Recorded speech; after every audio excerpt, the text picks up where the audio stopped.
ભૂલતા નહીં કે તમારા છોકરાઓને 4 દિવસ દૂધ નથી મળ્યું. ભૂલતા નહીં કે તમારા છોકરાઓને 4 દિવસ પાણીનું એક ટીપું પૂછવા ચૌદસિયાઓ અને આ વિચિત્ર લોકો આવ્યા નથી. 3 દિવસ બહુ જ ડરાવના રહ્યા છે અને અમે લોકો ગુજરાતની ખમીર પ્રજા છે. માંગવું, ભીખમાં લેવું એ અમારા સ્વભાવમાં નથી. અને આજે પણ અમારા એમએલએ જે મનીષાબેન વકીલ હોય કે શું નામ છે મને ખબર નથી, પણ અમારી સોસાયટીના 4 રસ્તા પર એ આગળ ઊભા છે, પણ સોસાયટીમાં પબ્લિકને મળવા માટે આવવા તૈયાર નથી. મને ખબર નથી કે એમના કેટલા સારા સંબંધ છે બીજેપીમાં કે ઘડીને ઘડી એમએલએ ચૂંટાય છે પણ કામ કંઈ કરતા નથી. અમારામાંથી આ 50,000 લાખ પબ્લિકમાંથી ભાગ્ય કોઈ એક માણસ એવો હશે જેને મનીષા વકીલનું મોઢું જોયું હશે. આખા ગામની ડાપણો કરવા બીજા વિદેશમાં મદદ કરવા પહોંચી જાઓ છો તો તમારા પોતાના કોન્સ્ટિટ્યુશનમાં મદદ કરવા તમે કેમ નથી આવતા? આજ પછી બીજેપીને વોટ ના આપો. ભલે જોધા અકબરની સરકાર આવે આખા ઇન્ડિયામાં, આપણે હિન્દુ મુસલમાનો હજારો વર્ષથી જોડે રહીએ છીએ. તમને ડરાવવામાં આવે છે, ડરશો નહીં. આ નાटक કરીને તમાरा वोट लूटे छे. ऐसा कोई कंसर्न नहीं था. एक बार हेलीकॉप्टर दिखा तो ऐसा थोड़ा इमोशनल मोमेंट हुआ कि ऐसा लगा कि शायद कुछ होगा, बट वो 3 बार राउंड मारा, वो चला गया. हमें लग रहा था कोई अंदर बैठा होगा, वो आराम से ऊपर से नज़ारे ले रहा होगा. એકદમ ભયાનક હતો અમારા માટે તો. અને આવી રીતે પ્રશાસન તરફથી કોઈ મદદ નહોતી. ફોનમાં ચાર્જિંગ હતું, કોઈને કોલ કરીને આપણે કહી શકીએ બહાર તમને મદદ કરો. 30 વર્ષના લોકો સત્તા પર બેઠા છે, અત્યાર સુધી કોઈ ઇમ્પ્રુવમેન્ટ નથી. આ બધાને લાત મારીને નીકાળો. અને બીજેપીને આ વખતે વોટિંગ થવું જ ના જોઈએ. હિન્દુ મુસ્લિમના નામે આપણે બીજેપીને બહુ બધા વોટો આપ્યા, હવે આપવાના નથી વોટો બીજેપીને. નોટામાં વોટો આપવા છે, અધરવાઇઝ બીજા માણસોને વોટો આપવા છે. વડોદરામાં 3 દિવસે વિશ્વામિત્રીના પાણી ઉતર્યા છે. 3 દિવસ સુધી મોટા ભાગનો વિસ્તાર પાણીમાં ડૂબાણમાં હતો. હવે જ્યારે પાણી ઉતર્યા છે ત્યારે લોકોનો ગુસ્સો તંત્ર પર ઉતરી રહ્યો છે. આપણે જાણીશું અહીં હરની રોડ ઉપર છે, શું કહેશો? 3 દિવસ કેવા રહ્યા? 3 દિવસ બહુ જ ડરાવના રહ્યા છે અને અમે લોકો ગુજરાતની ખમીર પ્રજા છે. માંગવું, ભીખમાં લેવું એ અમારા સ્વભાવમાં નથી.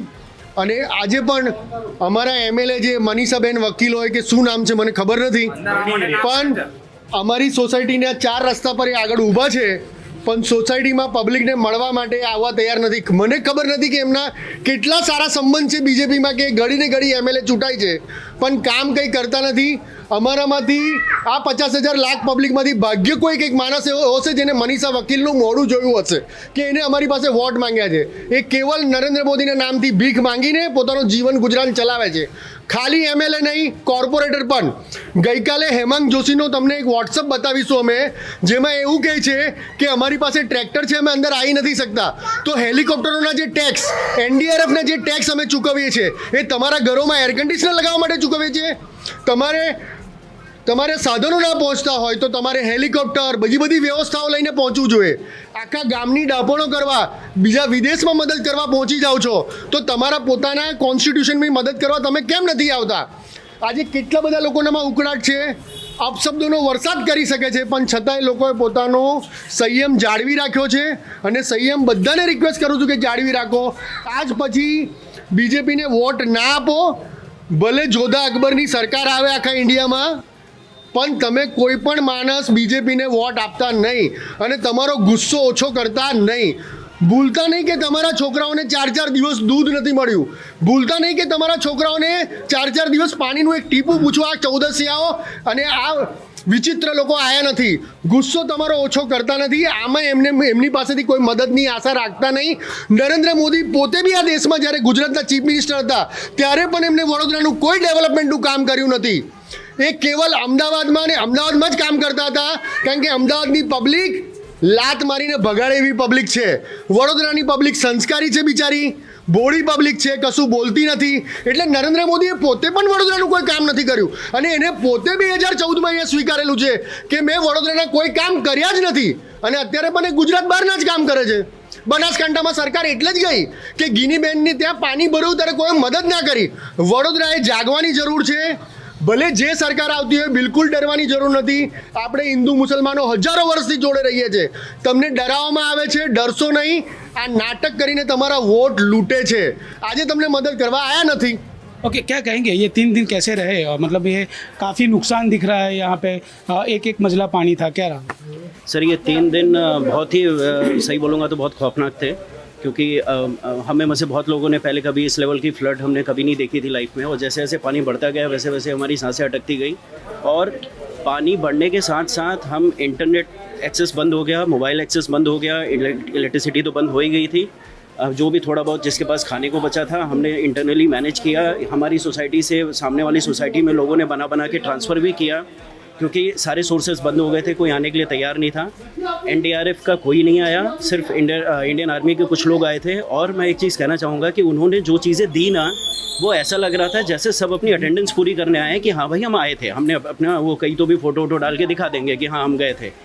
मतलब वहाँ पे कहीं पर भी किसी भी आम इंसान का कोई कंसर्न नहीं दिख रहा था, बस जिसको जो आया फेंक दिया, जिसके हाथ में जो आया पकड़ लिया, ऐसा कोई कंसर्न नहीं था। एक बार हेलीकॉप्टर दिखा तो ऐसा थोड़ा इमोशनल मोमेंट हुआ कि ऐसा लगा कि शायद कुछ होगा, बट वो 3 बार राउंड मारा, वो चला गया। हमें लग रहा था कोई अंदर बैठा होगा, वो आराम से ऊपर से नज़ारे ले रहा होगा। कितने लोग फंसे थे यहाँ पे? यहाँ सर कम से कम 5-6 हज़ार लोग होंगे यहाँ पूरी जितनी भी सोसाइटीज़ हैं, और सबसे ज़्यादा इफेक्टेड एरिया यही था। यहाँ पे कम से कम मैं 6 फुट का हूँ तो मेरे शायद 7-8 फुट पानी था। एक आदमी का देहांत भी हो गया उसी में, और उस पूरे एरिया में कम से कम 10-20 हज़ार लोग तो होंगे। मैं बस इस एरिया की बात कर रहा हूँ, मोटनाथ के पीछे वाले, कम से कम 10-20 हज़ार लोग होंगे जो इफेक्टेड थे। कोई प्रायर इंटीमेशन या अलर्ट हमें नहीं दिया गया। अगर हमें बताया होता कि फ्लड है, गेट खोल रहे हैं डैम का, अगर ऐसा कुछ भी इंटीमेशन हमें मिला होता, हम यहाँ से पलायन कर चुके होते, कहीं सेफ जगह पे जाके गुजर बसर कर रहे होते। बट हम मजबूरी में यहाँ 3 दिन फंसे रहे, और कुछ भी एक्सेस नहीं था, कोई नहीं आया। हम सब एक दूसरे का बालकनी से मुंह देखते थे कि भाई अब क्या चल रहा है और आगे क्या होगा, किसी को कुछ नहीं पता था। કેવા રહ્યા 3 દિવસ કે શું હતું, કેવો નજારો જોયો? 3 દિવસ અમારા માટે બહુ ભારી હતા. અચ્છા, કેવું હતું, કેટલા પાણી હતા, ઘરમાં શું કર્યું, અને ખાવા પીવાની ચીજો મળતી? ખાવા પીવાની ચીજો તો મળતી જ નથી. ક્યાં સુધી પાણી હતું અહીંયા? 6 ફૂટ સુધી પાણી હતું. અમે આખા ડૂબી જઈએ એટલું પાણી હતું. અચ્છા, તો ઉપર આજુબાજુ કેવી રીતે મદદ કરી એકબીજાની તમે? અમે જેટલું હતું ઘરમાં એટલાથી ચલાવી લેતા હતા. પાણી, દૂધ, શાકભાજી એ બધું મળ્યું હતું? ના ના ના, એ નથી મળ્યું. શું કહેશો કે આ જે રીતે આખો 3 દિવસ પાણીમાં હતા, અને કઈ રીતનું એ ભયાનક હતું? એકદમ ભયાનક હતું અમારા માટે તો. અને આવી રીતે પ્રશાસન તરફથી કોઈ મદદ નહોતી, ફોનમાં ચાર્જિંગ નહોતું, કોઈને કોલ કરીને આપણે કહી શકીએ બહાર તમને મદદ કરો. અમારી એક જ માંગ છે, રાજસ્થાન ફોર્મ્યુલા લાવવા પડશે. 5 વર્ષ બીજેપી, અધર ગવર્મેન્ટ, દર વર્ષે ગવર્મેન્ટ ચેન્જ કરો તો એ લોકોને કામ કારણ ખબર પડે. 30 વર્ષના લોકો સત્તા પર બેઠા છે, અત્યાર સુધી કોઈ ઇમ્પ્રુવમેન્ટ નથી. પોતે જ બીજેપી અધ્યક્ષ CR પાટીલ કહે છે કે અમદાવાદ અને સુરત કરતાં વડોદરા પાછળ રહી ગયું છે. એનું રીઝન પાછળ રહે જ કારણ કે એના કોર્પોરેટર અને ધારાસભ્ય પોતાના ઘરો જેવા બનાવ્યા છે કે આ પાછળ રહેવાનું જ છે. હવે એક જ રસ્તો છે અમારી પાસે, આ બધાને લાત મારીને નીકાળો. અને બીજેપીને આ વખતે વોટિંગ થવું જ ના જોઈએ. હિન્દુ મુસ્લિમના નામે આપણે બીજેપીને બહુ બધા વોટો આપ્યા, હવે આપવા નથી વોટો બીજેપીને. નોટામાં વોટો આપ્યા છે, અધરવાઇઝ બીજા માણસોને વોટો આપ્યા છે. આ વખતે હરણી એરિયામાં એક સોસાયટીનું ઇન્સ્ટિટ્યુશન બનાવી નક્કી કર્યું હતું, હરણી એરિયાનો લોકલ માણસ ઊભો રાખી, જે માણસ આ એરિયાને જાણે છે એવા માણસ ઊભા રાખીને કોર્પોરેશનમાં એવા માણસને ચૂંટીને લાવીશું, જેથી કરીને અમને આવા દિવસ દેખાવાનો વારો ના આવે બીજી વખત. છેલ્લા કેટલા વખતથી 2014, 2019, 2024, 10 વર્ષ સુધી આ લોકો જેનો નિકાલ ના કરી શકતા હોય તો સરકાર નકામી છે. આ લોકો નીકાળવા જ પડશે, અમારી પાસે બીજો કોઈ ઓપ્શન નથી.